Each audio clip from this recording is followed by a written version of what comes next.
प्रशांत किशोर सभाओं में जा रहे हैं और देखिए एक यही है प्रशांत किशोर फैक्टर जिसको सर्वे वाले भी कुछ समझ नहीं पा रहे हैं। जो बात भी होती है तो वो कहते हैं भाई ये एक ऐसी कमोडिटी इस बार है, हमको नहीं मालूम कि ये इसका क्या भाव है बिहार के चुनावी मार्केट में।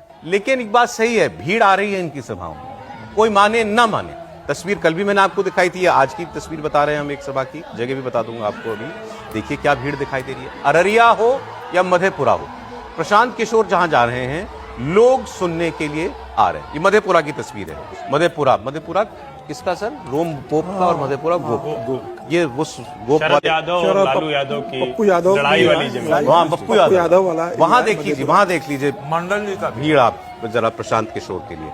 लेकिन भीड़ क्या बता रही समीर जी? अच्छा समीर जी डे वन से कह रहे हैं प्रशांत किशोर अच्छा करेंगे। निश्चित रूप से। और मुझे लगता है कि प्रशांत किशोर का जो काटा है वो एक सीट से लेकर 243 सीटों के बीच में कहां जाकर रुकेगा कोई नहीं बता सकता। वो एक सीट पे रहेगा, 20 सीट पे रहेगा, 25 पे जाएगा, 5 पे रहेगा, सर्वे वाले भी नहीं बता पा रहे। और जो बहुत बिहार की राजनीति को समझते हैं वो भी, उनसे भी मेरी बात की, जो बहुत लंबे समय बिहार की राजनीति को देखा। कल भी मैं किसी एक बड़े बिहार के पत्रकार से पूछ रहा था कि प्रशांत किशोर क्या क्या है, तो बोले भाई हम भारतीय जनता पार्टी के बारे में बता सकते हैं कि भारतीय जनता पार्टी 75 से लेकर 85 सीटों के बीच में रहेगी, कि वो 101 सीटों पर लड़ रही है। 101 सीटों तो जीतेगी नहीं। हम ये नीतीश कुमार के बारे में भी कह सकते हैं कि वो 40 से 50 सीटों के बीच में कहीं जाके रुक सकते हैं। प्रशांत किशोर के बारे में बोले कोई अंदाजा नहीं है कि वो कहां जाके रुकेंगे।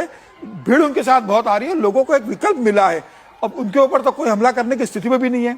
न प्रधानमंत्री मोदी उनके ऊपर कुछ कह रहे हैं, न अमित शाह कह रहे हैं, न नीतीश कुमार कुछ क्यों नहीं कह रहे? इसलिए, लेकिन उनके ऊपर कोई आरोप नहीं है। न परिवारवाद का आरोप है, न भ्रष्टाचार का आरोप है, न जनता से कोई वादा कहकर मुकरने का आरोप है। प्रशांत किशोर पर कोई आरोप नहीं है।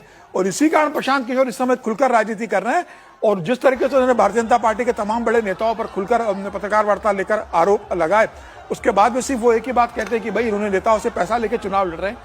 प्रशांत किशोर के ऊपर व्यक्तिगत भ्रष्टाचार का आरोप, परिवारवाद का आरोप, और वो जो मुद्दे उठा रहे हैं वो मुद्दे भी ऐसे हैं कि जो जनता को छूते हैं, पलायन का है या नौकरी रोजगार का है। तो प्रशांत किशोर कहां जाकर रुकेंगे कुछ नहीं कहा जा सकता।